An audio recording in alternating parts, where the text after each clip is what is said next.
দুই হাত প্যান্টের পকেটে গুজে মাথাটা কিঞ্চিত পরিমাণ নুইয়ে দাঁড়িয়ে আছে জারিফ।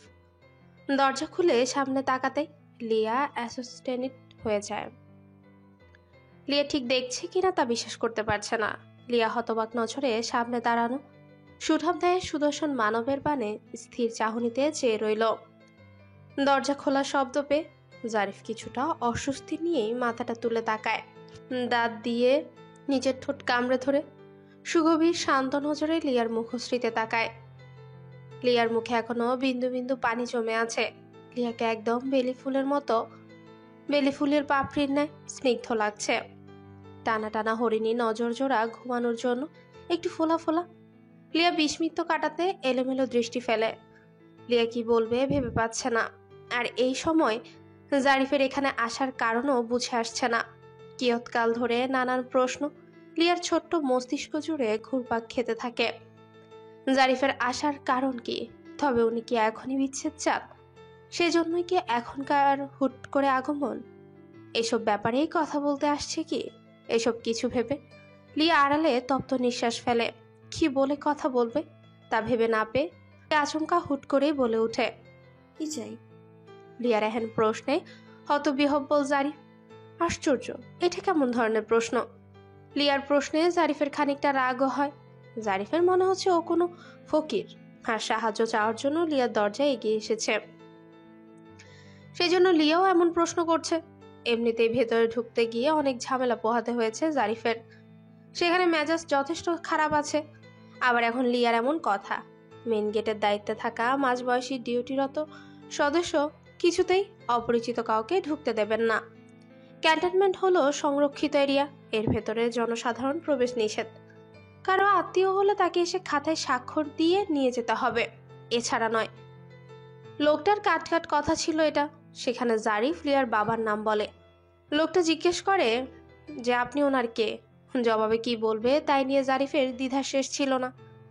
অবশেষে বুদ্ধি করে এক কথায় বলে আত্মীয়। মুখের কথায় যেমন চিড়ে বেছে না, ঠিক তেমনই জারিফের কথাও লোকটার কোনো হেলদোল হলো না। উনি ওনার কথায় অনড়। রুলস ভেঙে ভেতরে কাউকে যেতে দেওয়া সম্ভব নয়। আর কখন হন তখন ফোন করে আসতে বলেন, আর নয়তো স্যারের সাথে কথা বলিয়ে নিতেন, তবে এসে ভেতরে যেতে দিতে পারে। এছাড়া সম্ভব নয়। একে তো এখানে আসার বিন্দুমাত্র আগ্রহ ছিল না, তার উপরে আবার প্রবেশে বাধা। লিয়ার বাবার ফোন নাম্বার না থাকায় আর এক বেকায়দায় সৃষ্টি হলো। কার থেকে ফোন নাম্বার জোগাড় করবে তা নিয়ে কয়েক সেকেন্ড ভেবে স্থির করে নিজেকে জারিফ।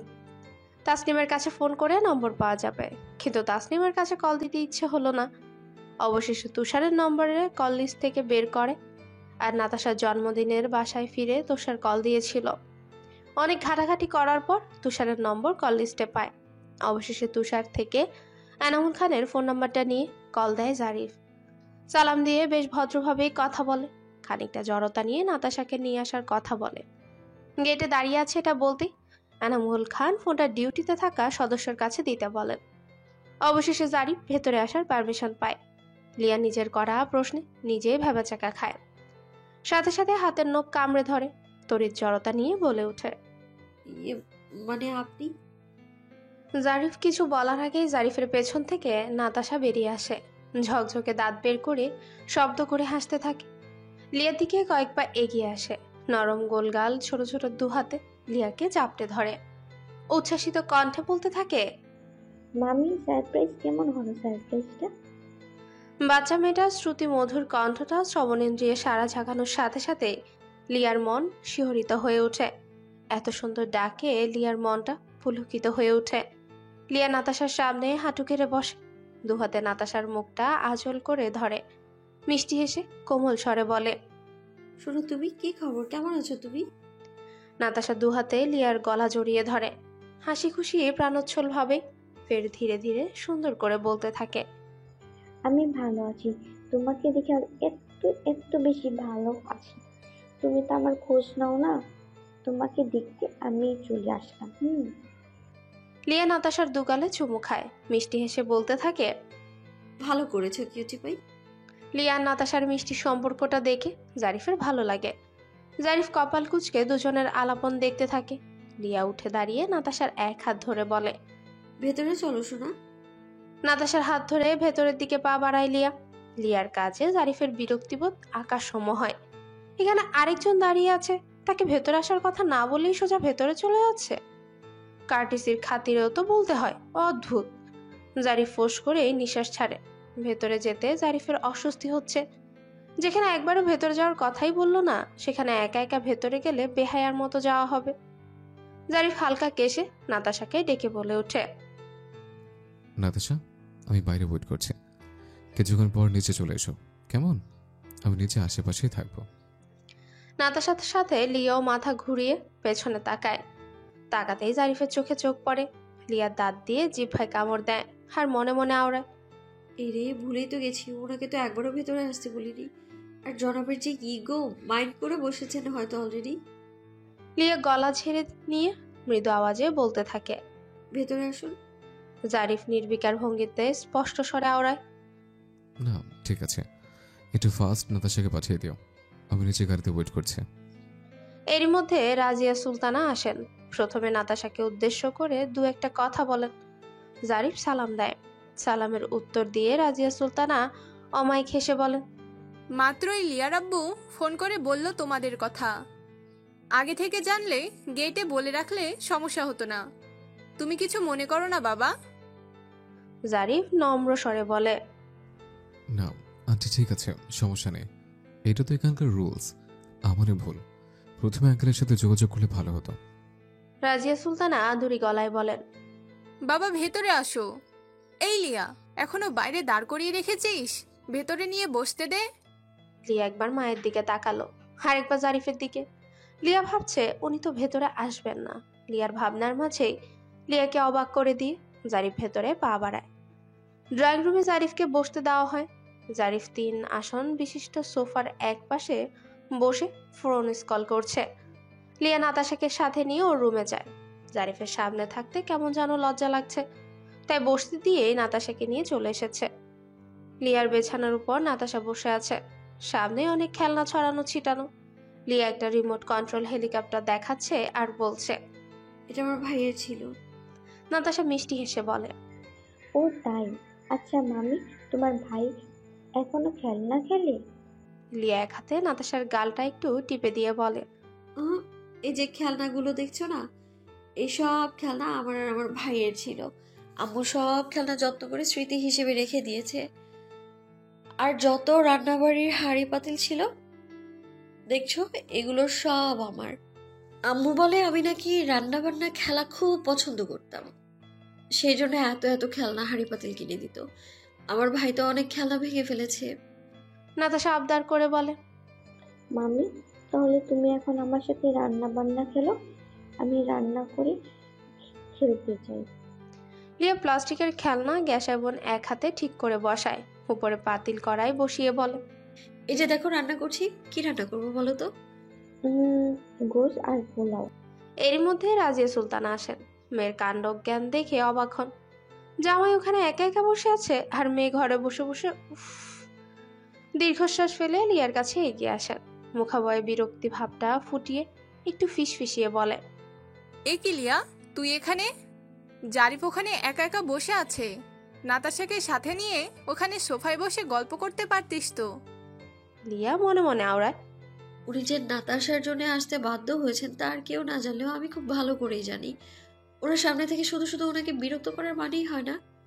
লিয়াকে নিশ্চুপ দেখে রাজিয়া সুলতানা বলেন, আমি নাস্তা রেডি করে রেখেছি, যা জারিফকে নাস্তা দে। লিয়া কপাল কুঁচকে বলে, ও আম্মু, তুমিই দাও না, দেখছো তো নাতাশার সাথে খেলছি। রাজিয়া সুলতানা মেয়ের দিকে মৃদু রাগী চাহনিতে যায়, একটু ধমকে সুরেই বলে, লিয়া, যা বলছি তাই কর। লিয়া অবশেষে মুখটা ভার করে বিছানা ছেড়ে উঠে দাঁড়ায়, কিচেনের দিকে পা বাড়ায়। লিয়ার সাথে নাতাশাও যায়। লিয়া নাস্তার ট্রেটা 2 হাতে ধরে ড্রয়িং রুমের দিকে যেতে থাকে। নাতাশা লিয়ার ওড়নার কোনা ধরে যেতে থাকে। রাজিয়া সুলতানা ভাবেন লিয়া জারিফের কথা বলার জন্য একটু স্পেস দেওয়া দরকার। তড়িৎ রাজিয়া সুলতানা নাতাশাকে ডেকে বলে, নাতাশা আপু, তুমি আমার সাথে আসো, আমি নিজে হাতে তোমাকে পায়েস খাইয়ে দেব, কেমন? তুমি পায়েস খাও আপু। নাতাশা রাজিয়া সুলতানার পাশে আসে, মুখটা তুলে তাকিয়ে বলে, খাই তো, তুমি খাইয়ে দেবে? রাজিয়া সুলতানা কিচেন থেকে পায়েসের ছোট্ট বলটা নিয়ে বলেন, হ্যাঁ চলো, তোমাকে গল্প শোনাবো আর খাইয়ে দিব। গল্প? চলো চলো। ড্রয়িং রুমের দিকে যত এগোচ্ছে লিয়ার হার্টবিট যেন ততই ফাস্ট হচ্ছে। লিয়া সামনের টি টেবিলের উপর শব্দ করে ট্রেটা নামায়। জারিফ ফোন থেকে দৃষ্টি সরিয়ে মাথাটা কিঞ্চিত তুলে সামনে দাঁড়ানো লিয়ার দিকে তাকায়। লিয়া ফাঁকা ঢোক গিলে নেয়। যে মানুষ নিজে থেকে কিছু বলছে না তার সাথে কি কি কি কথা বলা শুরু করবে সে, তা নিয়ে ভেবে পাচ্ছে না লিয়া কিছুই। লিয়া ভ্রুযুগল কুচকে ঠোঁটে ঠোঁট চেপে বলে, নাস্তা করুন। জারিফ তবুও নির্বিকার। জারিফকে ভাবলেশীন দেখে লিয়ার মেজাজ খারাপ হতে থাকে। লিয়া বিড়বিড় করে বলে, আশ্চর্য, কিছু বললাম মনে হয় না ওনার কান ঢুকেছে। এরকম নির্বিকার থাকার মানেটা কি? উনি কি চাইছেন চামচ দিয়ে মুখে তুলে আমি খাইয়ে দিই নাকি? লিয়া হালকা কেশে জারিফের দৃষ্টি আকর্ষণ করে। অতপর চীনামাটির পায়েস রাখা ছোট্ট বলটা এক হাতে জারিফের সামনে ধরে আর ঠোঁটে আওড়ায়। আপনার নাস্তা। জারিফ ফোনটা পকেটে পুরে রাখে।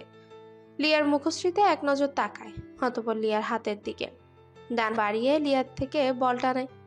বলটা ধরার সময় লিয়ার হাতের সাথে জারিফের হাতের স্পর্শ লাগে। লিয়া তড়িৎ শুকনো ঢোক গিলে নেয়। সারা শরীর জুড়ে মৃদু কম্পন বইয়ে যায় লিয়ার। ভেতরে ভেতরে লিয়ার লজ্জা আর অস্বস্তিতে নুয়ে পড়ছে। লিয়া কি করবে ভেবে পাচ্ছে না, এখানে থাকবে কি না চলে যাবে এ নিয়ে ভেবে লিয়া স্থির করে এখান থেকে চলে যাওয়াই বেটার। তাই ভাবে আর লিয়া পেছনে ঘুরে চলে যেতে থাকে। কয়েক কদম পা বাড়িয়ে যেতে লিয়া থেমে যায়।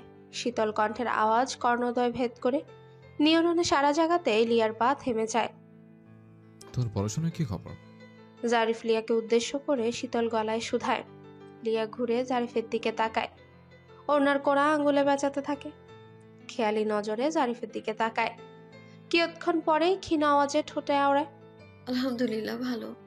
জারিফ খাবার চিবোতে চিবোতে নরম স্বরে বলে, এক্সাম রুটিন তো দিয়ে দিয়েছে, সামনের মাসে তো এক্সাম, তা প্রিপারেশন কেমন? লিয়া ছোট্ট করে বলে। জি আলহামদুলিল্লাহ ভালো। হঠাৎ কিছু মনে হতেই লিয়া জারিফকে উদ্দেশ্য করে মৃদু স্বরে বলে ওঠে, আপনি বোধহয় আমার এক্সাম শেষ হওয়ার দিন গুনছেন, অপেক্ষা করছেন কবে শেষ হবে আর তারপর মুক্তি পাবেন। টেনশন নিয়েন না, আমি আমার পূর্বের সিদ্ধান্তেই বহাল থাকবো। লিয়ার কথাটা ঠিক জারিফের ভালো লাগলো না। জারিফ কি বলবে তাই স্থির করতে না পেরে পড়াশোনার টপিকসটা নিয়েই আলোচনা শুরু করেছিল। কিন্তু লিয়া যে বেশি বুঝে, আর বেশি বুঝা বললে ভুল হবে, উল্টো বুঝে এমনই বলবে তা জারিফ ভাবতে পারেনি। জারিফ শান্ত নজরে লিয়ার দিকে তাকায় আর গম্ভীর গলায় ঠোঁটে আওড়ায়, সবসময় একটা বেশি বোঝা তোমার নেচার দেখছে। সবসময় দুজন বেশি বোঝার চেষ্টা করো। ঠিক কি ব্যাঠিক নির্বাচন না করে যা মনে হয় ফট করে বলে ফেলার ব্যাড হ্যাবিট আছে। তুমি যেটা বলছো আমি সেটা মেনে করে বলিনি। জারিফের প্রথম কথাগুলো খানিকটা কটাক্ষ করে হলেও লিয়া জারিফের উত্তরে ভেতরে ভেতরে সন্তুষ্ট হলো। লিয়া পায়ের আঙ্গুল দিয়ে ফ্লোর খুঁটে যাচ্ছে।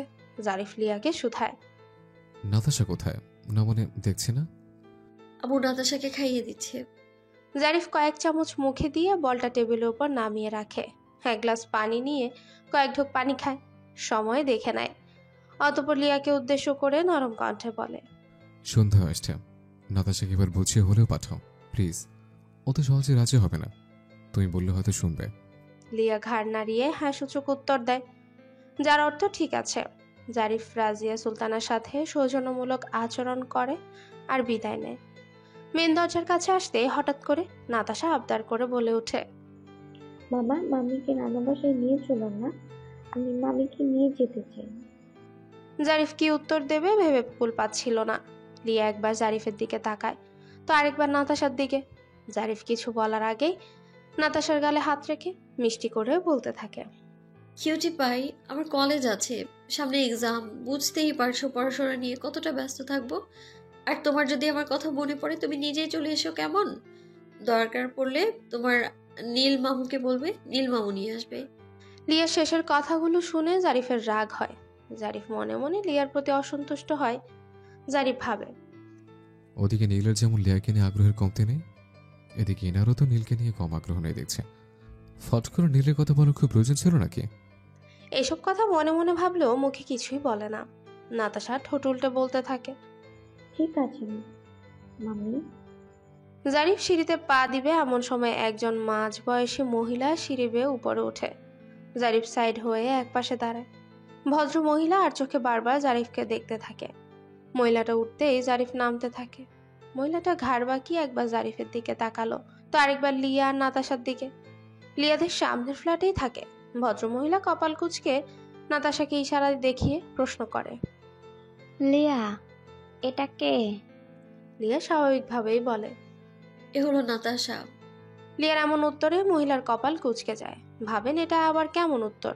মহিলাটির কিউরিসিটি নাতাশাকে নিয়ে নয়, বরং জারিফকে নিয়ে। ছেলেটা কে, লিয়াদের কি হয়, এ প্রথম দেখেছেন, তাই জানার আগ্রহটা একটু বেশি কাজ করছে। ভদ্রমহিলা লিয়ার দিকে কয়েক কদম এগিয়ে আসেন। জারিফকে ইশারায় দেখিয়ে একটু ক্ষীণ আওয়াজে ঠোঁটে আওড়ায়, ছেলেটা কে? জারিফের তীক্ষ্ণ শ্রবণেন্দ্র স্পষ্ট না শুনলেও হালকা ভয়েস শুনতে পারল। জারিফ লিয়ার উত্তরটা শোনার জন্য কানটা আরেকটু সজাগ রাখলো। লিয়া কি উত্তর দেয় তা জানার জন্য জারিফের মধ্যে একটা কৌতূহল সৃষ্টি হয়। লিয়া স্মিত হেসে উত্তর দেয়, উনি উনি হলো নাতাশার মামা। দ্বিতীয়বার লিয়ার এহেন জবাবে ভদ্রমহিলার মুখাবয় স্পষ্ট বিরক্তিবোধটাই ফুটে ওঠে। ভদ্রমহিলা বাঁকা চোখে লিয়ার দিকে তাকান। ওনার মনে হলো লিয়া ওনার সাথে মশকরা করছে।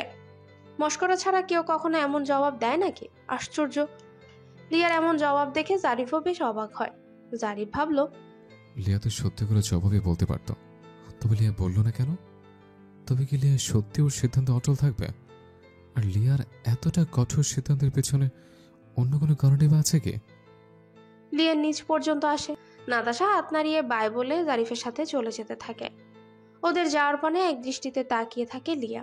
সন্ধ্যায় হালকা নাস্তা করতে মেডিকেলের ক্যাফেটেরিয়ায় যায় তাসনিম। আজকে নাইট শিফট আছে। কিছুক্ষণ আগে এসেছে।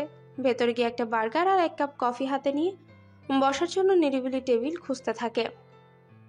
তাসনিমের চোখ যায় জানলার পাশ ঘেঁষে কর্নারের একটা টেবিল, যেখানে ডক্টর আলিফ বসে ফোন স্ক্রল করছে। তাসনিম ধীর পায়ে হেঁটে সেদিকে যেতে থাকে। যদিও খানিকটা লজ্জা লাগছিল, তারপর লজ্জাটাকে আজকে একটু দূরে ঠেলে মনের ইচ্ছেটাকে প্রায়োরিটি দেয়। তাসনিম কাছাকাছি গিয়ে হালকা কেশে আলিফের দৃষ্টি আকর্ষণ করে আর সালাম দিয়ে কোমল গলায় বলে, ওদিকটা একটু ভিড় বেশি তো, তাই। তাসনিমের কথার মাঝে আলিফ বলে ওঠে, সমস্যা নেই, আপনি বসুন। তাসনিমের হাতে থাকা বার্গার আর কফি টেবিলের উপর নামিয়ে একটা চেয়ার টেনে আলিফের সামনাসামনি বসে পড়ে। অতঃপর কিছু ভেবে তাৎক্ষণিকভাবে বলে ওঠে, স্যার আপনি এটা নিন, আমি আরেকটা নিয়ে আসছি। কফির মগটা আরিফের দিকে বাড়িয়ে দিয়ে বলে। আরিফ স্মিত হেসে বলে, আমি অর্ডার দিয়েছি, ওই তো চলে এসেছে। অফার করার জন্য ধন্যবাদ আপনাকে। একজন ওয়েটার কফি দিয়ে যায়। আলিফ কফির মগে ঠোঁট ছুঁয়ে আর চোখে তাসনিমের দিকে তাকায়। মেহরিন রঙের থ্রি পিসের উপর সাদা অ্যাপ্রন, এটা যেন তাসনিমের সৌন্দর্যকে কয়েক গুণ বাড়িয়ে দিয়েছে। সিল্কি স্ট্রেট কিছু চুল কাঁধের একপাশ দিয়ে সামনে রাখা। ফ্যানের বাতাসে কপালের উপর এলোমেলো ছোট ছোট কিছু চুল ওড়াউড়ি করছে। আলিফ শান্ত নজর জোড়া সামনে বসা শ্যামবর্ণের মুখশ্রীতে নিবদ্ধ করে। তাসনিমকে দেখলে আজও আলিফের মনটা পুলকিত হয়। তবে আলিফের বিবেক সবসময় মনে করিয়ে দেয় অন্যের আমানতের দিকে দৃষ্টি দেওয়া পাপ। তাই তো পরক্ষণে দৃষ্টি সরিয়ে নেয়, নিজের দুর্বলতাকে চেপে রাখে। আলিফ কফির মগে চুমুক দিয়ে শান্ত গলায় শুধালো, তা মিসেস তাসনিম, আপনার সংসার লাইফ কেমন চলছে? পরম সৌভাগ্যবান ব্যক্তির সাথে মিট করার প্রচণ্ড ইচ্ছে আমার। একদিন আপনার হাজবেন্ডের সাথে পরিচয় করিয়ে দিয়েন। আলিফের কথা শুনে তাসনিম বড় বড় চোখ করে তাকায়, অবাক হয়। তাসনিমের বিয়ে হয়নি। বিয়েটা ভেঙে গিয়েছে, মেডিকেলের অনেকেই জানে।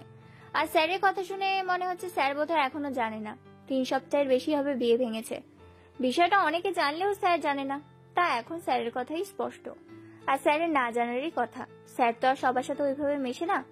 দরকারি কথা ছাড়া কখনো মেডিকেলের কারোর সাথে কথা বলতে দেখিনি, আর শুনিও নি। এই কয়েকদিনের রাউন্ডে পেশেন্ট আর ওয়ার্ডের ক্লাসে পড়াশোনা টপিক ছাড়া ভালো মন্দ কোনো কথাই হয়নি স্যারের সাথে। যাক, এবার যেহেতু স্যার নিজে থেকে কথাটা উঠালো, তাহলে বিয়ে হয়নি এটা বলা যেতেই পারে। এটা ভেবেই তাসনিম মনে মনে আলিফের প্রতি সন্তুষ্ট হলো আর আনমনে অসংখ্য ধন্যবাদ জানালো। অতঃপর গলা ঝেড়ে কোমল স্বরে বলতে থাকে, আসলে স্যার আমি আনম্যারিড। সেদিন আমার বিয়েটা হয়নি, একটা দুর্ঘটনার জন্য বিয়েটা ভেঙে যায়। কথাটা শোনার সাথে সাথে আলিফ মাথাটা তুলে তাসনিমের শ্যামবর্ণ মায়াবী মুখশ্রীতে তাকায়। আলিফ হতবিহব্বল নজরে কিয়ৎক্ষণ তাসনিমের চোখে চেয়ে থাকে। আলিফের শির দ্বারা দিয়ে শীতল স্রোত বয়ে যায়। আলিফ সৃষ্টিকর্তার প্রতি অসংখ্য কৃতজ্ঞতা জ্ঞাপন করে মনে মনেই। উফ, কি যে প্রশান্তি হচ্ছে তা কাউকে বলে বোঝানো সম্ভব না। আলিফ নিজেকে স্থির করে, একটু গাম্ভীর্যতা বজায় রেখে শান্ত কণ্ঠে বলে, ওহ সরি, আমি জানতাম না। না না, জেনে হাট করে ফেললাম বোধহয়। তাৎক্ষণিক তাসনিম ঠোঁট মেলে বলে ওঠে, না স্যার, ঠিক আছে, প্রবলেম নেই। আলিফ কৌতূহলী গলায় শুধায়, কিছু মনে না করলে একটা প্রশ্ন করতে পারি? তাসনিম মাথা নাড়ায়, যার অর্থ হ্যাঁ, সমস্যা নেই। আলিফ আলতোভাবে কফির মগে ঠোঁট ছুঁয়ে দেয়। প্রশান্তির সহিত গালে থাকা কফিটুকু গলদকরণ করে। আজকের কফিটা একটু বেশি মিষ্টি মিষ্টি লাগছে, একটু অন্যরকম টেস্ট লাগছে। কফিটা বেশি স্বাদ হয়েছে নাকি সামনে বসা মেয়েটা তার একটা বাক্য দিয়ে আলিফের পুরো পৃথিবীটাই একদম পাল্টে দিয়েছে। এতদিনের বিষণ্ণ মনে পরম প্রশান্তি অনুভূত হচ্ছে। কোনো প্রকারের ভনিতা ছাড়াই আলিফ স্পষ্ট করে সোজাসুজি প্রশ্ন করে ওঠে, বিয়েটা না হওয়ার কারণ কি? না মানে দুর্ঘটনাই বা কি? তাসনিম শর্টকাটে সবটা বলে। আলিফ মনে মনে হাসে, মুচকে হাসি দিয়ে ঠোঁটে আওড়ায়, তোমার ছোট বোনকে বলো আমার তরফ থেকে ওর গিফট পাওনা আছে। ও জানে না, না জেনেই আলিফ শাহরিয়ার খান এর কত বড় উপকার করেছে। ওফ, আর তুমি করেই বললাম। আলিফের কথা শুনে তাসনিম লজ্জায় মাথাটা নুয়ে ফেলে। লজ্জা আড়ষ্টতা তাসনিমকে ঘিরে ধরেছিল। আলিফ তাসনিমের অস্বস্তি বুঝতে পেরে দ্রুত প্রসঙ্গ পাল্টাতে বলে উঠে, তোমার সাথে আজকে ডিউটিতে কে কে আছে? তাসনিম একটা মেয়ে আর একটা ছেলের নাম বলে। আলিফ বলে, ও আচ্ছা, রাতে বা কখনো কোনো প্রবলেম হলে সাথে সাথে আমাকে কল করো। তাসনিম মাথা নাড়িয়ে বলে, ঠিক আছে স্যার। আলিফ অমায়িক হেসে বলে, বাইরে থাকাকালীন এত স্যার স্যার বলার প্রয়োজন নেই, আস্তে আস্তে প্র্যাকটিস করো। আরো কিছুক্ষণ ভালো মন্দ কথা চলে দুজনের মধ্যে। কয়েকদিন পর বিয়ে বাড়ি চারিদিকে সাজ সাজ রব, নজর কাড়ে ডেকোরেশন করা হয়েছে ডুপ্লেক্স বাড়িটায়। চারিদিকে বিভিন্ন লাইটিং এ ঝলমল করছে বাড়ির চতুর্দিক। সন্ধ্যের পর ধরনী যখন অন্ধকারে ছেয়ে যেতে থাকে, বাড়িটার সাজসজ্জা ততই যেন নজর কাটতে থাকে। আজ হলুদ, কাল বিয়ে, রূপমের বিয়ে। হলুদ অনুষ্ঠানে রূপমের ক্লোজ সব ফ্রেন্ডরা সন্ধ্যার আগে এসে হাজির হয়েছে। শুধু এখনো জারিফ আসেনি। বাড়ির সামনেই বিশাল গেট তৈরি করা হয়েছে, আর গেটে বিয়ের মরিচ বাতি টিপটিপ জ্বলছে।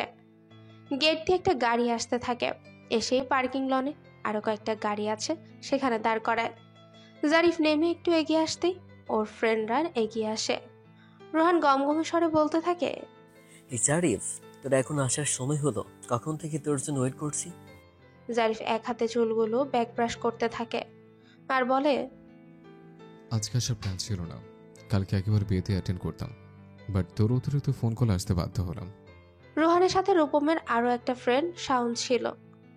রোহান রূপমের কাঁধে এক হাত রাখে, উদাস হয়ে বলে, এতবার ফোন কল কি আর সাধে করেছি নাকি? তোর সাথে কথা আছে, আমাকে একটা হেল্প করতে হবে। জারিফ কপাল কুঁচকে দৃষ্টি সরু করে যায়। রূপম রোহানের হাতটা নিজ কাঁধ থেকে নামিয়ে। রোহান একটু নড়ে চড়ে দাঁড়ায়। সন্ধ্যার আগে দেখা কিছু দৃশ্য কল্পনা করতেই বলতে থাকে, জারিফ দোস্ত, তোদের বন্ধু দেওয়ানা হয়েছে এক লাড়কির উপর। শুভ্র রঙা ড্রেসে একদম শুভ্র পরি লাগছিল মেয়েটাকে। দোস্ত, ফার্স্ট দর্শনে সেই লেভেলে ক্রাশ খাইছি। আম ক্রাশড অন হার। মেয়েটা অসম্ভব সুন্দরী। বিয়ে বাড়িতে অনেক মানুষজন আসবে, কি কখন প্রপোজ করে বসবে তখন বুকড হয়ে যাবে। সেই সময় কপাল চাপড়ালেও ফিরে পাওয়া যাবে না। তাই আর্লি আমি মেয়েটাকে প্রপোজ করতে চাই, আর জারিফ তুই আমাকে হেল্প করবে। জারিফ চোখ পাকিয়ে তাকায়, দাঁতে দাঁত পিষে বলে, মাথা খারাপ হচ্ছে আমার? এসব বিষয়ে ভাই আমি নাই। তোর পছন্দ হয়েছে, তুই প্রপোজ করবি নাকি কি করবি সেটা কর গিয়ে। আমাকে শুধু শুধু এর মধ্যে ইনভলভ কেন করছিস? স্ট্রেঞ্জ, এসব ফালতু কাজের মধ্যে আমি নেই। রোহান ফের একটু করুণ সুরে বলে, আরে দোস্ত, তোকে দেখলে মেয়েরা এমনিতে ফিদা হয়, আর কারো কারো কথা মানুষের উপর তাসির পড়ে বেশি। তুই সুন্দর করে মেয়েটার সামনে আমার প্রশংসা করবি, আবার কি হাইলাইট করবি। বন্ধুর জন্য এতটুকু হেল্পিং হ্যান্ড হিসেবে যদি কাজ নাই করতে পারিস। পাশ থেকে শাওন বলে ওঠে, আরে জারিফ, বেচারা রোহান যখন এত করে বলছে, হেল্প কর না ভাই। রূপম বলে, আরে চলোই তো তোরা, কে হলুদের আয়োজন করা হয়েছে। মা যখন ডেকে গিয়েছে, যদিও ওসব হলুদে আমার ইন্টারেস্ট নাই, তবুও মা আর ছোট বোনদের আবদার রাখতে হলুদে বসতে হবে। রোহানের চোখ চিকচিক করে ওঠে, কণ্ঠে চঞ্চলতা নিয়ে বলে, মেয়েটাকে এখন সাদে পৌঁছাবে। চল জারিফ, তোকে দেখিয়ে দিব। তুই সুন্দর করে কথা বলবি, আমি পাশে থাকবো। আর তোর ইন্টেনশন থাকবে পাশে থাকা আমার সুনাম করা, আর যাতে করে মেয়েটা আমার উপর ইমপ্রেস হয়। সুন্দর সুন্দর মিষ্টি মিষ্টি কথার ফাঁকে আমাকে ইশারায় দেখিয়ে বলবি আমার বন্ধু আপনাকে পছন্দ করে। পাশ থেকে শাওন, রূপম ওরাও তোকে সাপোর্ট দিবে। জারিফ ফোঁস করে নিঃশ্বাস ছাড়ে, ঠোঁট চেপে বলে, নিজের জন্য কখনো কাউকে প্রপোজ করলাম না, আর এখন কি না এই গাধাটার জন্য কোনো মেয়ের সামনে গিয়ে আলাপ জুড়তে হবে, আবার তাকে সেটেল করার জন্য বস্তা বস্তা মিথ্যে কথা বলতে হবে। রোহান ভ্রু কুচকে বলে, মিথ্যে কথা কি বলবে? মেয়েটার সামনে তো সুনাম করতে হবে, সেটাও তো সত্যি হবে কি? রোহান একটু লাজুক হাসে, একটু ভাব নিয়েই বলে, বন্ধুর জন্য না হয়ে করলেই যা। মেয়েটার সাথে সেটেল হওয়ার পর তুই যদি সাকসেস হোস, তাহলে তোকে সব জেলার বিখ্যাত মিষ্টি খাওয়াবো। পাবনার প্যারাডাইসের প্যারা সন্দেশ, বগুড়ার দই, নাটোরের কাঁচাগোল্লা, টাঙ্গাইলের চমচম। জারিফ রোহানকে থামিয়ে দিয়ে বলে, হয়েছে হয়েছে, থাম এবার, আমিও তো মিষ্টি খাই না। চার বন্ধু সিঁড়ি বেয়ে ছাদে উঠতে থাকে। ছাদেই হলুদের জন্য প্যান্ডেল করা হয়েছে। রোহান জারিফকে এটা সেটা বলেই চলেছে, মেয়েটার সামনে ঠিক কি কি বলতে হবে হ্যান ত্যান। লাল নীল বিভিন্ন লাইটিংয়ে ঝলমল করছে ছাদ। ছাদেই হালকা ভলিউমে মিউজিক চলছে, সাথে লোকজনের কোলাহল। ছোট বড় অনেক মেয়েরাই হলুদ শাড়ি পরেছে। এত এত মানুষের ভিড়ে রোহানের চোখ সন্ধ্যায় দেখা শুভ্র রঙার ড্রেস পরা মেয়েটাকে খুঁজছে। জারিফ রোহানের দিকে এক নজর তাকিয়ে ছাদের এক পাশে গিয়ে রেলিং ঘেঁষে দাঁড়ায়। সাথে শাওন, রূপম দুজনেই যায়। ওদের যাওয়া দেখে রোহান গিয়ে পাশে দাঁড়িয়ে বলে, এই এখানে এক পাশে দাঁড়িয়ে থাকলে মেয়েটাকে পাবো কি করে শুনি? তোর এক একটা বন্ধু নাকি শত্রু বলতো? কোথায় মেয়েটাকে খুঁজে পেতে হেল্প করবি, তা না করে। জারিফ নির্বিকার ভঙ্গিতে আছে। রূপম বিরক্তিকর ফেস করে ঠোঁট চেপে বলে, আরে মেয়েটাকে আমরা দেখছি নাকি? আশ্চর্য, এত মেয়েদের ভিড়ে তোর ক্রাশ খাওয়া লাড়কি কোনটা তা বুঝবো কি করে? রোহান শাওনের দিকে মোটা চোখে চায়, দাঁত কটমট করে বলে, এই তুই তো তখন চন্দ্রাই আমার সাথে ছিলি, দেখেছিলি তো। এখানে স্ট্যাচু দাঁড়িয়ে না থেকে খুঁজে পেতে হেল্প কর না ইয়ার। রোহানের শেষের কথাটা করুণ শোনালো। শাওন দু হাতে ভর দিয়ে রেলিং এর উপর আয়েশ করে বসলো, টিপ্পনি দিয়ে বলে, আরে ভাই, তুই তো দেখছি এক নজর দেখেই প্রেমে দিওয়ানা হয়ে গেলি। পাছে না ছ্যাঁকাকে ব্যাকা হতে হয়। রোহান ধমকের স্বরে বলে, থামবি? নেগেটিভ চিন্তা ভাবনা বাদ দে, পজিটিভ কথা বলবি, আমাকে উৎসাহ দিবি তা না করে। কথাটা বলতে বলতে রোহানের নজর যায় খানিকটা দূরে ছাদের গেট বরাবর। মেয়েরা সাজানো ডালা নিয়ে আসছে, একজনের হাতে এক এক জিনিস। মিষ্টি ফলমূল দিয়ে প্রত্যেকটা ট্রে নজর কাড়ার ডিজাইন করা। রোহান মেয়েদের ভিড়ের মাঝে নিষ্পলক চাহনিতে চেয়ে আছে। কিয়ৎকাল পরেই এক্সাইটেড হয়ে বলে, ইয়েস, পেয়েছি। জারিফ, ওই যে গেটের দিকে দেখ, ওই যে মেয়েটা। জারিফ দুহাত প্যান্টের পকেটে গুজে একবার রেলিং এর সাথে ঠ্যাস দিয়ে দাঁড়িয়েছিল। রোহানের কথায় চৌকিতে সামনে তাকায়, এক পলক সামনে তাকায়, তারপর রোহানের দিকে তাকিয়ে বাম ভ্রু নাচিয়ে বলে, ওদিকে তো অনেক মেয়ে, কোনটা বুঝবো কি করে? রোহান এক হাত দিয়ে একটু ইশারা করে, তাৎক্ষণিকভাবেই বলে ওঠে, ওই যে দেখ, সাদা 3 পিস পরা। বেশিরভাগই তো হলুদ শাড়ি নয়তো হলুদ রঙের ড্রেস পরেছে। তার মধ্যে সাদা রংটা এখনো তোর চোখে পড়ছে না? কালার ব্লাইন্ড হয়েছিস নাকি? জারিফ বিরক্তিকর কণ্ঠে বলে, ওখানে শুধু মেয়ের ওইভাবে তাকায়নি, মেয়েদের দিকে হা করে তাকানোর কোনো হ্যাবিট নেই আমার। সবার পেছনে দুইটা মেয়ে দাঁড়িয়ে, একজন হলুদ শাড়ি পরে, অন্যজন 3 পিস। রোহান এবার স্মিত হেসে বলে, ওই যে এবার দেখ, রূপন্তীকে তোর চিনিস? ওই যে রূপন্তীর সাথে মেয়েটা। জারিফ সেদিকে তাকাতেই দেখে হলুদ শাড়ি পরা কোনো মেয়ের চুল ঠিক করে দিচ্ছে রোহানের বলা সাদা 3 পিস পরা মেয়েটা। মেয়েটা পেছন দিক হয়ে থাকায় মুখটা দেখা যাচ্ছিল না, তবে পেছনের অভয় দেখে জারিফের কেমন যেন চেনা চেনা মনে হচ্ছে, বিশেষ করে পিঠ জুড়ে থাকা দীঘল কালো চুলগুলো বারংবার নির্দিষ্ট একজনের কথা স্মরণ করিয়ে দিচ্ছে। জারিফ নিষ্পলক চাহনিতে সেদিকে চেয়ে আছে। রোহান রূপমকে উদ্দেশ্য করে বলল, ওহ গড, তোর বোনের আর চুল খোলার সময় হলো না। রোহানের কথা শুনে রূপম চোখ পাকিয়ে তাকায়। রূপন্তীর স্টাইলিশ হেয়ার হঠাৎ খানিকটা এলোমেলো হয়ে যায়। হাতে ট্রে থাকায় ঠিক করতে পারছিল না। অবশেষে ইশারায় পাশে থাকা বান্ধবীকে বলে ঠিক করে দিতে। রূপন্তীর চুলগুলো ঠিক করে দিয়ে ঘুরে তাকাতেই ফেসটা দেখার সাথে সাথে জারিফ থমকে যায়। জারিফ হতবাক হয়ে ড্যাব ড্যাব করে সেদিকে ঠায় চেয়ে রয়। জারিফ বিস্ময়কর চাহনিতে চেয়ে অবাক হয়ে মনে মনে আওড়ায়। লিয়া, লিয়া এখানে? পরক্ষণেই জারিফের তীক্ষ্ণ নার্ভ জানান দিল, ও, লিয়া তো রূপন্তীর ফ্রেন্ড, সেই হিসেবে হয়তো নিমন্ত্রিত। পাথরের স্টোন বসানো সাদা থ্রি পিসে লিয়াকে অসম্ভব সুন্দর লাগছে। হেঁটে যাচ্ছে আর পাশে থাকা রূপন্তীর সাথে শব্দহীন হেসে হেসে কি সুন্দর কথা বলছে। নির্মল হাসিটা দেখলে যে কেউ সেই হাসির মায়ায় পড়তে বাধ্য হবে। হরিণী চোখে কালো মিচমিচে চোখের মণি ফর্সা মুখের মধ্যে সবচেয়ে বেশি নজর কাটছে জারিফের কাছে। লিয়াকে এর আগে কখনো এতটা গভীরভাবে দেখা হয়নি। জারিফ মোহময় চোখে কিছুটা দূর দিয়ে হেঁটে যাওয়া লিয়ার দিকে তাকিয়ে থাকে। রোহান জারিফের দিকে তাকালো, দুহাতের শার্টের কলার একটু টান টান করলো, অতঃপর হালকা কেশে ভাব নিয়ে বলল, এবার বল তোরা, তোদের বন্ধুর চয়েসটা কেমন? একদম হাইলি চয়েস কিনা বল। প্রুফ হয়েছে এবার। যা জারিফ, এবার মিশনে নাম। একদম সাকসেসে ফিরতে হবে কিন্তু। কি বলেছি মনে আছে তো সব? যে সুন্দর করে আলাপ করবি আর শেষে আমাকে দেখিয়ে বলবি। রোহানের কথায় জারিফ নিজেকে ধাতস্থ করে, একটু নড়েচড়ে দাঁড়ায়। রোহানের কথার মাঝে তরিতে কাট কাট গলায় বলে ওঠে, ইম্পসিবল, সম্ভব নয়। It's impossible to me. আসার পর থেকে রোহানের বলা প্রতিটি কথা মনে হতেই জারিফের মেজাজ খারাপ হতে থাকে, আপনা আপনি রাগের সৃষ্টি হতে থাকে। তবে সেটা কাউকে বুঝতে না দিয়ে জারিফ ফোঁস করে নিঃশ্বাস ছেড়ে চোখ বন্ধ করে আর দৃঢ়তার সাথে বলে ওঠে, রোহান, এটা বাদ দে, ওদিকে নজর না দেওয়া তোর জন্য বেটার। জারিফের কথায় তিন বন্ধুই বেশ অবাক হয়। রোহান তো নাছর বান্দার মতো আচরণ করেই বলে, হোয়াই? বাদ দেবো মানে? কিন্তু কেন? কোনো কারণ ছাড়াই? শুধু শুধু কেন মনের ভাল লাগাটাকে প্রশ্রয় দেব না? স্টেন্স।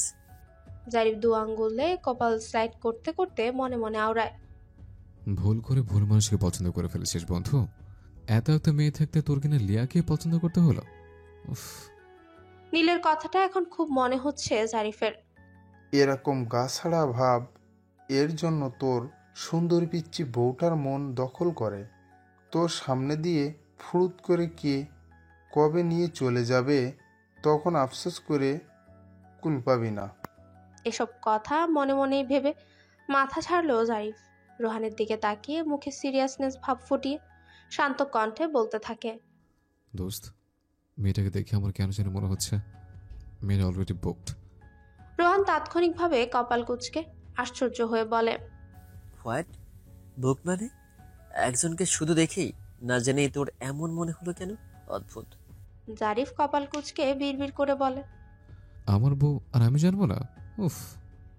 ঠোঁট গোল করে ফোঁস করে নিঃশ্বাস ফেলে, অতপর লম্বা শ্বাস টেনে বানায় বেশ স্বাভাবিকভাবেই বোঝাতে থাকে, দেখ, তুই বলেছিস মেয়েটা মাত্রাতিরিক্ত সুন্দর। বিয়ে বাড়িতে যে কেউ যখন প্রপোজ করে বসতে পারে, তাই বেশি দেরি করা যাবে না। তো দোস্ত, তোর কাছে এখন আমার প্রশ্ন, এত সুন্দর একটা মেয়ে এখনো সিঙ্গেল থাকা সম্ভব? সে যে এখনো সিঙ্গেল নেই তা আমি ড্যাম শিওর। আর একটা মিঙ্গেল মেয়ের সাথে জেনে শুনে আমার বন্ধুকে জোরে দেওয়ার চিন্তা আমি কখনোই করতে পারি না। শুধু বন্ধু হিসেবেই নয়, একজন ওয়েল উইশার হিসেবে বলছে। মেয়েটাকে দেখে আমার ম্যারিড লাগছে। সো এই মেয়ের থেকে হাজার হাজার গজ দূরে থাকাই বেটার। রোহান মুখটা ম্লান করে ফেলে, কিছুটা অসহায় ফেস করে মৃদু স্বরে শুধালো, মানছি এদের কথায় যুক্তি আছে, তবে আগে একবার শিওর হলে ভালো হয় না? আর মেয়েটাকে একবার প্রস্তাব দিয়ে দেখ না ভাই, কি বলে, তারপর না হয় যা হবার হবে। জারিফ দাঁতে দাঁত চেপে রাগটাকে কন্ট্রোল করে। রোহানের কাঁধে এক হাত রাখে, নির্বিকার ভঙ্গিতে ঠোঁট আওড়ায়, দোস্ত, আমার পক্ষে সম্ভব নয়। কারণ টেনিস বলের মতো যে বেগে যাব তার দ্বিগুণ বেগ নিয়ে ফিরে আসার অপমানটা আমি হতে দিতে চাচ্ছি না।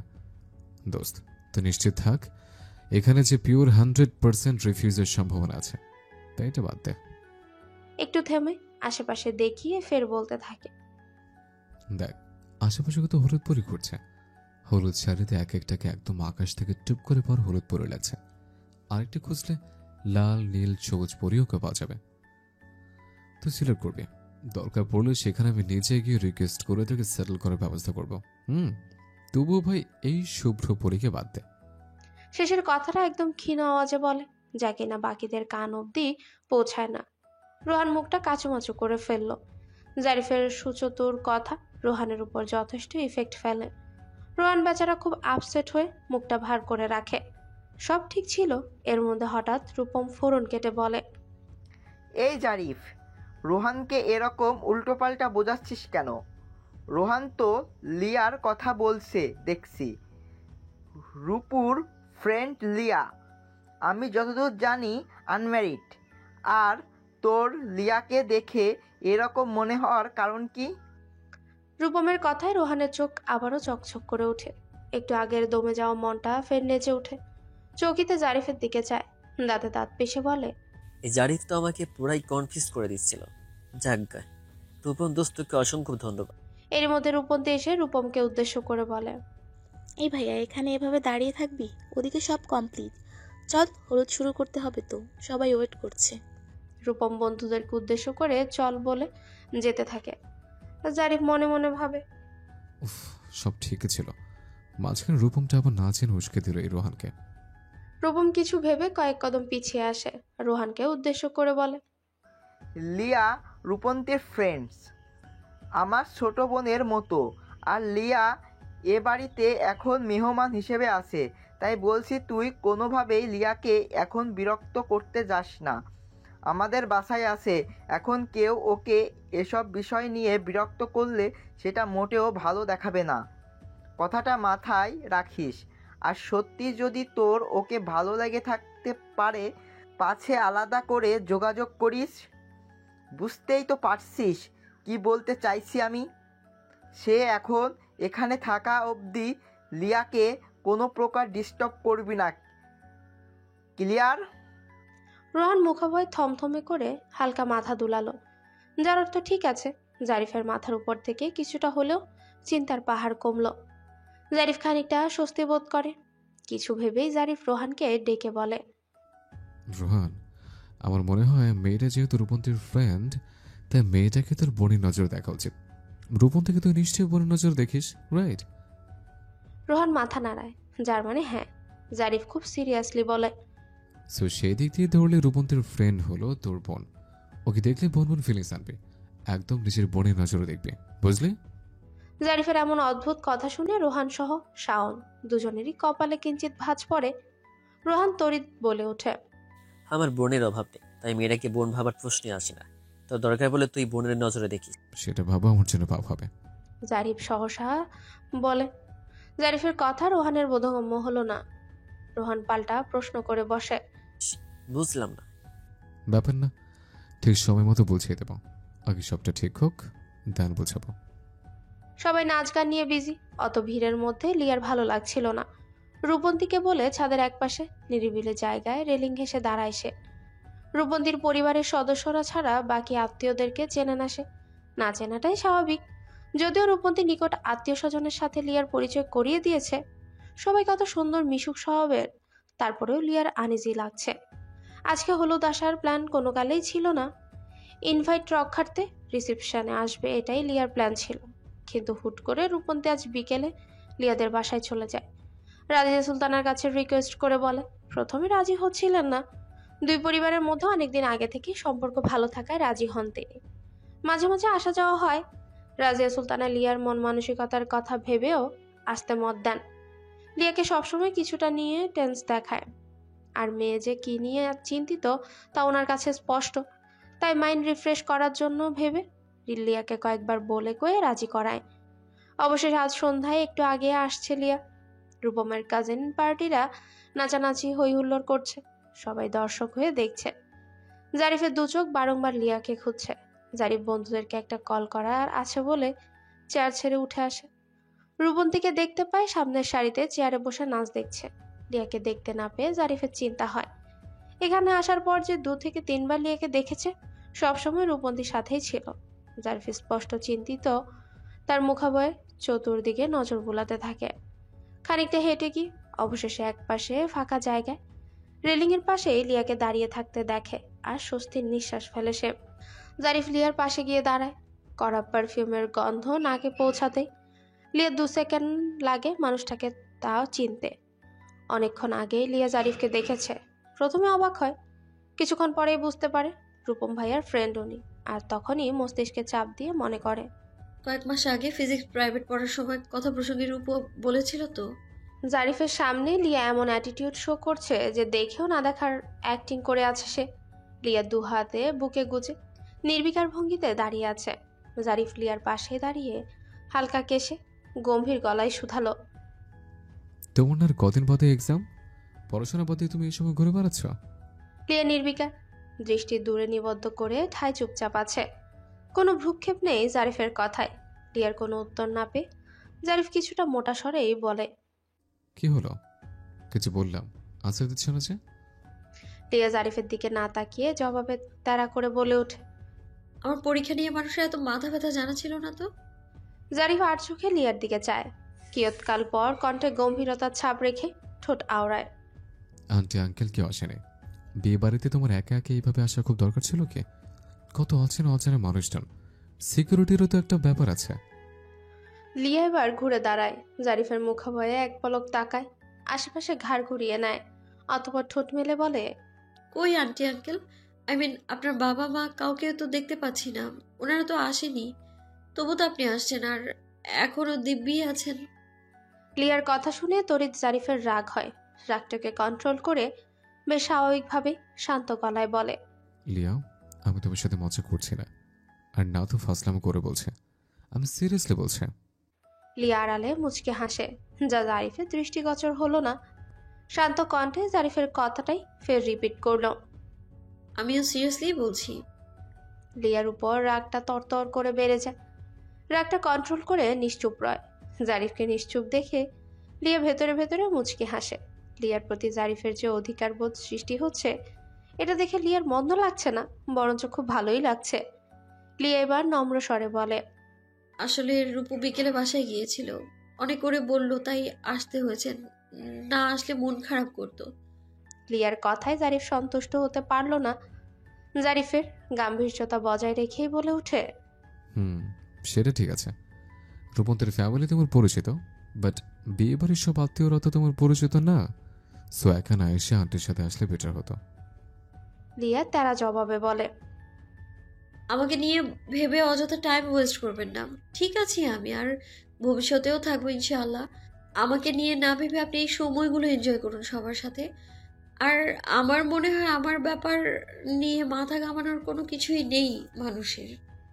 শেষের কথাটা ইনডিরেক্টলি জারিফকে উদ্দেশ্য করেই বলেছে লিয়া। তা বুঝতে 1 সেকেন্ডও দেরি হয় না জারিফের। লিয়া যে ইচ্ছে করে এমন ব্যাকা ব্যাকা কথা বলছে তা বুঝতে এতটুকু বাকি নেই জারিফের।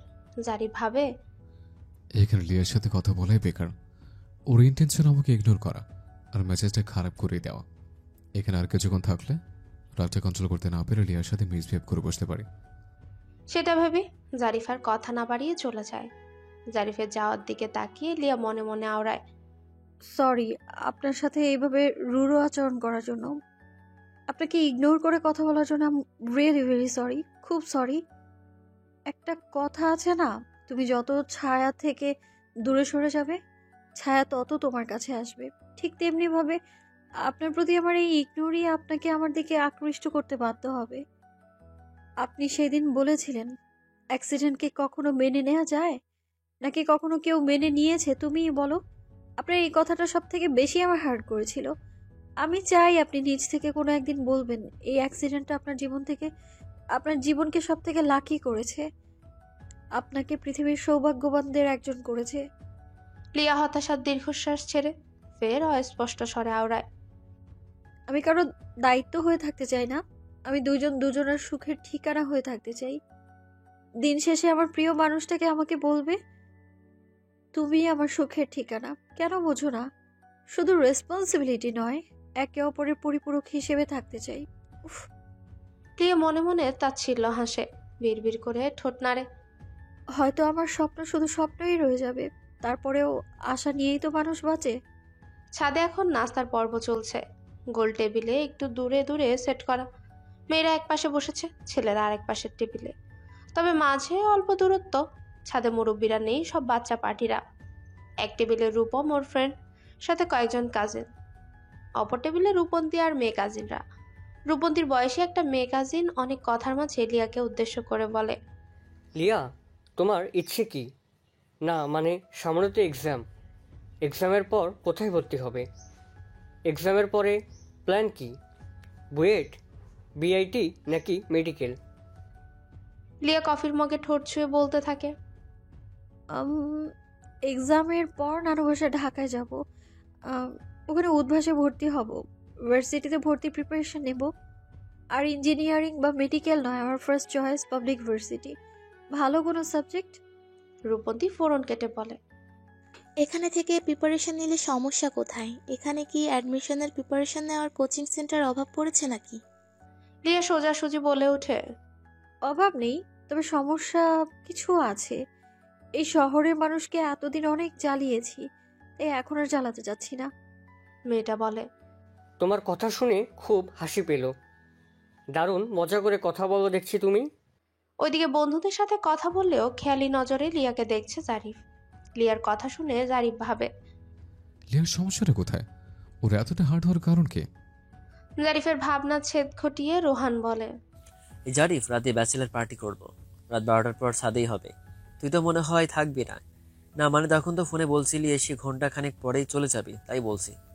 জারিফ কিছু বলার আগেই শাওন ফোন স্ক্রল করতে করতে বলে, এই আমি কেএফসিতে অলরেডি খাবার অর্ডার দিয়ে দিয়েছি, কিছুক্ষণের মধ্যেই ডেলিভারি বয় চলে আসবে হয়তো।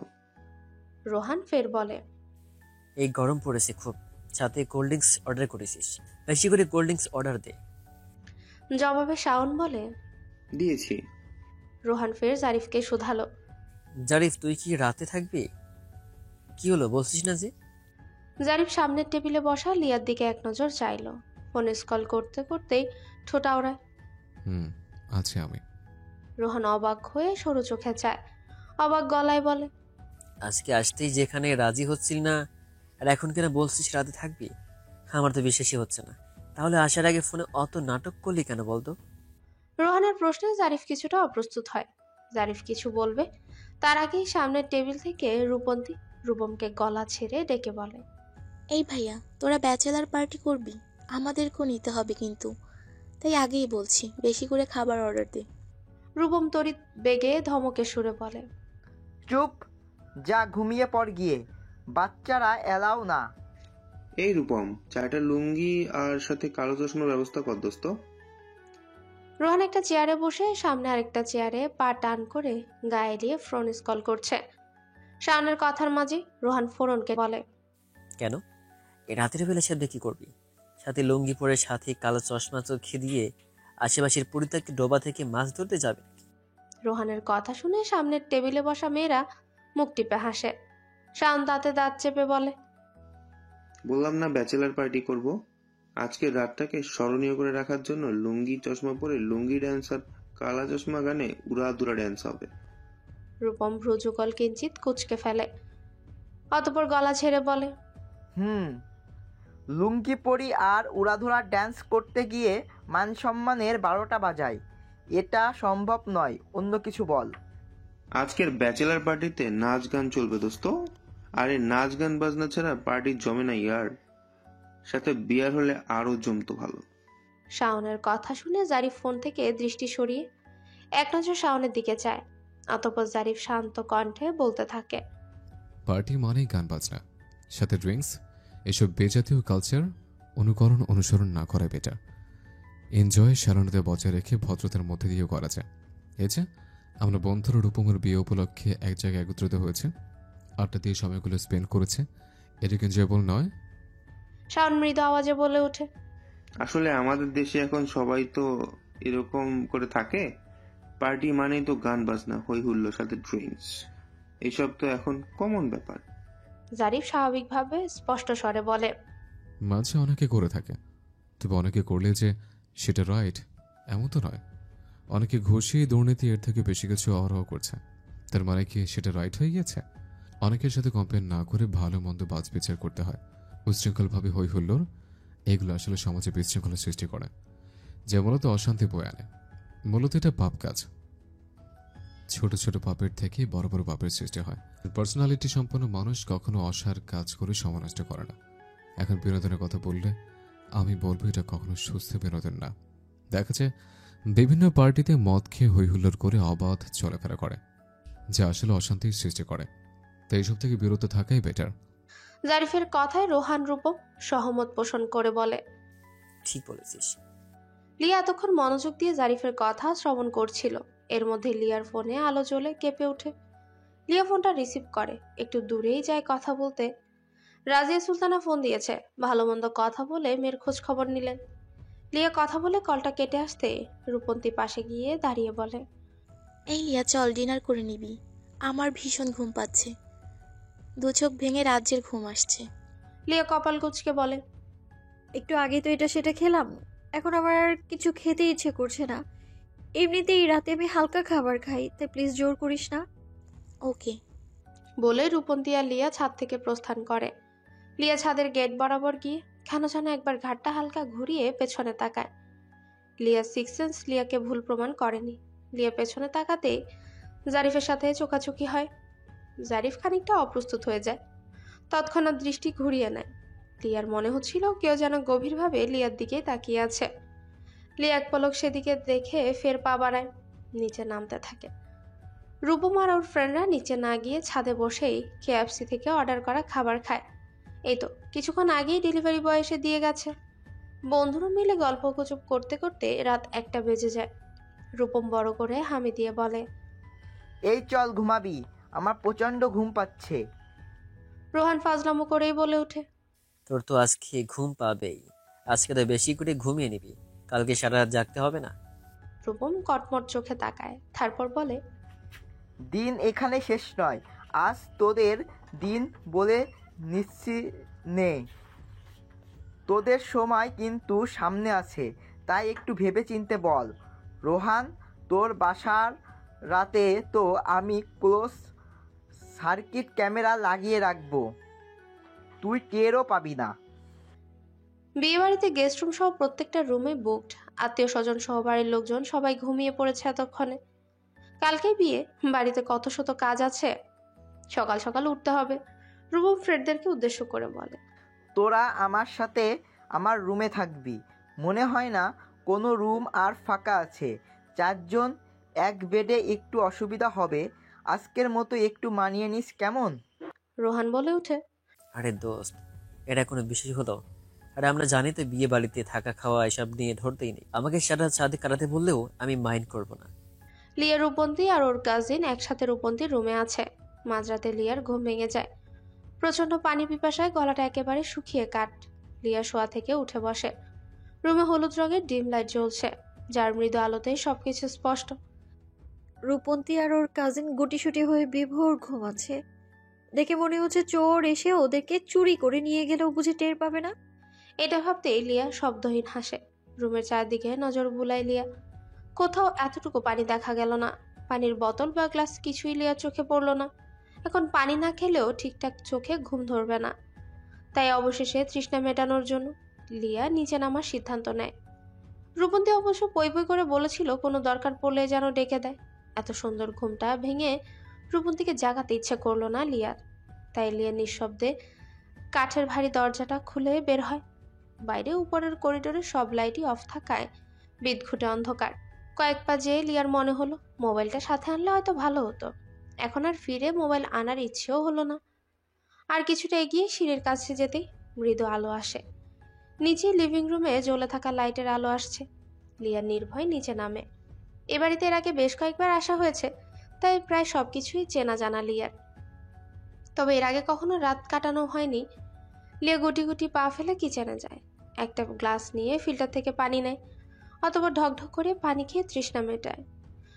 মধ্যরাত, চারদিকে নিস্তব্ধতার সাথে সুনসান নীরবতা। সবাই হয়তো অতল ঘুমে অচেতন হয়ে আছে। পানি খেয়ে কিচেন থেকে বের হয়ে নিজের ছায়া দেখে লিয়া খানিকটা চমকে ওঠে। পরে বিষয়টা টের পেলেও মনের ভেতর কেমন যেন একটু ভয় ঢুকে যায়। অন্ধকার থাকায় দরজার সামনের পর্দাগুলো কেমন যেন মূর্তির মতো লাগছে লিয়ার কাছে। অন্ধকারে কোনো কিছুর অভয়কে লিয়ার কাছে ভূতুরে আকৃতি মনে হচ্ছে। এটা নিতান্তই নিছক মনের ভ্রম। তবুও লিয়া বারংবার শুকনো ঢোক গিলতে থাকে, আর মনে মনে দোয়া দরুদ পড়ে আসতে থাকে। সিঁড়ি দিয়ে আসতে কোনো সমস্যা ছিল না, যত সমস্যায় দোতলার করিডরে লাইট না থাকায়। জারিফের বেড শেয়ার করে ঘুমানোর অভ্যাস নেই বললেই চলে, তবে যে কোনো পরিস্থিতিতেই চমৎকারভাবে নিজেকে মানিয়ে নিতে পারে জারিফ। কোনো প্রকারেই ইতস্তত বোধ ছাড়াই সুন্দর করে বন্ধুদের সাথে একই বেডেই শুয়েছে। তবে এক বেডে 4 জন থাকায় জায়গার বেশ সংকট হয়। তার উপরে আজকের গরমটাও একটু বেশিই পড়ছে। গরম লাগছিল, আর নতুন জায়গা হয় ঠিকঠাক ঘুমও আসছিল না। তাই জারিফ ভাবে ছাদে যাওয়ার কথা। যেমন ভাবা তেমন কাজ। বন্ধুদেরকে না জানিয়ে উঠে রুম থেকে বের হয়। রূপন্তী আর রূপমের রুম পাশাপাশি। রূপমের রুমের পরের রুমটাই রূপন্তীর। জারিফ মাত্রই রুম থেকে বের হয়েছে এমন সময় লিয়া করিডোর দিয়ে যাচ্ছে, আবার ভয়ে ভয়ে পেছনে ঘাড় ঘুরিয়ে দেখছে। এমন সময় আচমকা কারোর সাথে ধাক্কা লাগে। ধাক্কা লাগার সাথে সাথে লিয়া কাপা কাপা গলায় চিৎকার দেয়, ভূত। জারিফ ফোন স্ক্রল করতে করতেই যাচ্ছিল। দৃষ্টি ফোনে থাকায় ঠিকমতো খেয়াল করেনি, এমন সময় ধাক্কাটা লাগে। গলার আওয়াজ শুনে মুহূর্তে জারিফ বুঝে এটা লিয়া। আর হাতে থাকা ফোনের আলো পুরোপুরি স্পষ্ট না হলেও ভালোই লিয়াকে দেখতে পায়। লিয়া চোখ বন্ধ করে জোরে চিৎকার দিয়ে যাচ্ছে, বাট গলা দিয়ে শব্দ যেন আজ বের হতে চাইছে না। ভয় লিয়া সারা শরীর কাঁপছে। লিয়া এমন চিৎকারে জারিফ ভড়কে যায়। জারিফ সাথে সাথে ফোনের টর্চ অন করে দেয়। এত রাতে চিৎকার শুনে বাকিরা জেগে এসে কি হয়েছে জানতে চাইলে বিষয়টা বিশ্রী হবে, এটা ভেবেই জারিফ লিয়ার একদম কাছাকাছি গিয়ে এক হাত দিয়ে লিয়ার মুখটা চেপে ধরে। দুজনের মাঝে তেমন দূরত্ব নেই। ঘটনার আকস্মিকতায় লিয়া আরো বেশি ভীত ও সন্তুষ্ট হয়। ভয় লিয়া ঘামতে থাকে। জারিফ মৃদু স্বরে বলে, লিয়া, এই লিয়া, আমি চিৎকার করো না প্লিজ। আর ভয় পাচ্ছে কেন? আমি আছি তো। লিয়া চোখ খোলা সাহস পাচ্ছে না। কত ভূতের গল্প শুনেছে লিয়া। ভূতেরা নাকি দেখতে খুব ভয়ঙ্কর হয়, আর হরহর মুভিতে ভূতেদের যেভাবে তুলে ধরা হয়, সত্যিকারের ভূত যদি তেমনই দেখতে হয়, তবে লিয়ার বিশ্বাস দেখার সাথে সাথে অ্যাটাক ফ্যাটাক করে বসবে সে। তাই তো বাবু চোখ বন্ধ করে না দেখে যতক্ষণ বেঁচে থাকা যায় ততই লাভ। এই ভেবে লিয়া আরো কষে চোখ বন্ধ করে লয়। তবে কণ্ঠেশ্বর শুনে লিয়ার একটু সাহস হলো। তবুও লিয়া ফের বোকা বোকা ভাবনায় নিমজ্জিত হলো। লিয়া মনে মনে ভাবে, শুনেছি ভূত জিনেরা সরাসরি না এসে কারো রূপ নিয়ে আসে। তাহলে কি এই ভূত মহাশয়ও ওনার আকৃতিতে আমার সামনে এসছে নাকি আবার? জারিফ বলে, ভয় পাবার তো। আর এত রাতে চিল্লাচিল্লি করে না প্লিজ। সবাই কি ভাববে? চোখ খোলো, একদম চেঁচাবে না। লিয়া শুকনো ঢোক গিলে নেয়, অতপর সাহস করে ঘন পল্লব তুলে তাকায়। চোখ মেলে কয়েকবার পলক ঝাপটায়। জারিফকে দেখে খানিকটা স্বস্তি বোধ করে। জারিফ এক হাতে এখনো লিয়ার মুখটা চেপে ধরে আছে। জারিফের নিঃশ্বাস লিয়ার মুখে পড়ছে। জারিফ লিয়ার এতটাই কাছাকাছি সেটা উপলব্ধি করতেই লিয়ার হৃদস্পন্দন বেড়ে যায়। সারা শরীর জুড়ে শিহরণ খেলে যায়। লিয়া চোখ ঘুরিয়ে ইশারা করে, সাথে করে যাতে মুখটা ছেড়ে দিয়ে সরে দাঁড়ায়। লিয়া ছটফটানি সাথে ইশারা করায়। সেকেন্ড পরে জারিফ লিয়ার মুখ থেকে নিজের হাতটা সরিয়ে নেয়। আর এতক্ষণ লিয়ার একদম কাছাকাছি ছিল সেটাও খেয়াল হতে অস্বস্তি হয়। লিয়ার মুখের থেকে হাতটা সরিয়ে একটু দূরত্বে সরে দাঁড়ায় জারিফ। জারিফ শীতল চাহনিতে চেয়ে অপরাধী স্বরে বলে, সরি। লিয়া নিজেও খানিকটা লজ্জিত হয়। লজ্জায় আপনা আপনি লিয়ার মাথাটা নুয়ে যায়। লিয়া দাঁত দিয়ে ঠোঁট কামড়ে ধরে, নিশ্চুপ রয়। দুজনের মাঝেই কিয়ৎক্ষণ নীরবতা চলে। নীরবতা ভেঙে জারিফ মৃদু স্বরে শুধায়, তুমি এখন এখানে? লিয়া মাথাটা তুলে জারিফের দিকে যায়। জারিফের প্রশ্নের উত্তর না দিয়ে লিয়া কৌতূহলী গলায় প্রশ্ন করে বলে, এই আপনি না ঘুমিয়ে এত রাতে ভূতের মতো ঘুরে বেড়াচ্ছেন কেন? হ্যাঁ। জারিফ ফোঁস করেই নিঃশ্বাস ফেলে। স্বাভাবিকভাবে শীতল গলায় পাল্টা প্রশ্ন ছুড়ে, একই প্রশ্ন যদি আমি করি, মাঝরাতে না ঘুমিয়ে উইচের মতো ঘুরছো কেন? লিয়া চঞ্চল কণ্ঠে বলে, আমার না পানি পিপাসে পেয়েছিল, পানি খেতে নিচে গিয়েছিলাম আমি। জারিফ স্মিত হাসে, শান্ত কণ্ঠে বলে, ঘুম আসছিল না, গরমটা একটু বেশি লাগছিল, তাই ভাবলাম ছাদে থেকে একটু ঠান্ডা ঠান্ডা হাওয়া গায়ে মেখে আসে। লিয়া ঠোঁট উল্টে বলে,